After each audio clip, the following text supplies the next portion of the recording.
সকাল সকাল সব রকম সবজি একসঙ্গে কেটে নিয়েছি। এর মধ্যে রয়েছে আলু, পটল, বেগুন, পেঁপে, তেঁতো করলা, সজনে ডাঁটা, কাঁচকলা সব একসঙ্গে কেটে নিয়েছি। আর এইদিকে দেখো শুকনো কড়াইয়ে প্রথমে একটুখানি মৌরি, তার মধ্যে একটুখানি পাঁচফোড়ন আর দিয়েছি রাঁধুনি, সব কিছু একসঙ্গে দিয়ে মশলাটা শুকনো কড়াইয়ে ভেজে নিলাম। আর এই যে দেখো তারপরে কড়াইয়ের মধ্যে তেলটাও দিয়ে দিলাম। আর ওই শুকনো কড়াইয়ে ভেজে রাখা মশলাটা গুঁড়ো করে নেব, ওটা লাস্টে লাগবে। তো এইদিকে দেখো তেলটাও গরম হয়ে গেছে, তার মধ্যে তেঁতো করলাগুলো দিয়ে দিলাম। এখন তেঁতো করলাগুলো লাল লাল করে ভেজে নেব। তো দেখো লাল লাল করে ভেজে নিয়েছি, এবার তুলে নেব। এবার ওর মধ্যে আলুগুলো দিয়ে দিলাম। তো আলুগুলো একটুখানি লাল লাল করে ভেজে তুলে নেব।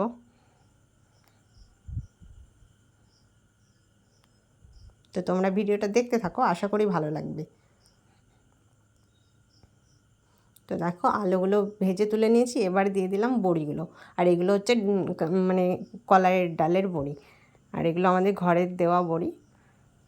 তো এগুলো লাল লাল করে ভেজে নেবো বড়িগুলো। তো এবারে দেখো বড়িগুলো ভাজা হয়ে গেছে, এগুলোও তুলে নেব।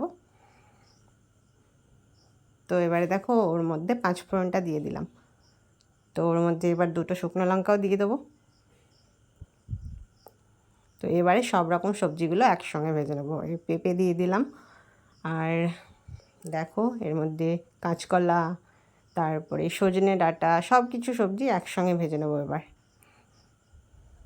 আচ্ছা তোমরা দেখেই তো নিশ্চয়ই বুঝে গেছো আমি কী রান্না করতে চলেছি। আজকে বানাচ্ছি হচ্ছে শুক্তো। তো তোমাদের শুক্তো কার কার খেতে ভালো লাগে অবশ্যই একটু কমেন্টে জানিয়ে যেও। তো দেখো সব রকম সবজি একটুখানি ভালো করে নেড়ে নেবো। তো এই যে দেখো এইটা হচ্ছে আদা বাটা, তো আদা বাটাটাও দিয়ে দিলাম। এবারে দেখো একসঙ্গে সর্ষে আর পোস্ত একসঙ্গে বেটে রেখেছিলাম, সেই সর্ষে পোস্ত বাটাটাও দিয়ে দিলাম। এবারে একটুখানি ভালো করে কষিয়ে নেব।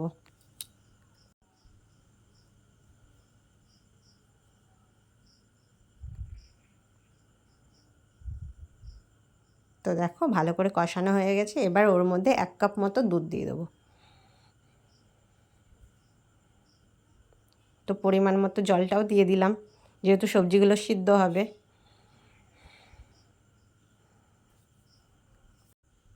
তো নিরামিষ দিনে এরকম একটা নিরামিষ রান্না হলে কিন্তু ভালোই হয়। তো আমার তো বেশ ভালোই লাগে।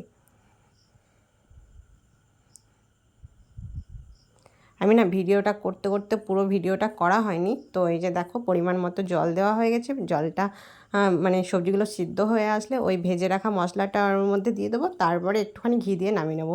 তো ফাইনাল লুকটা দেখাতে পারলাম না তোমাদেরকে, ভিডিওটা করা হয়নি।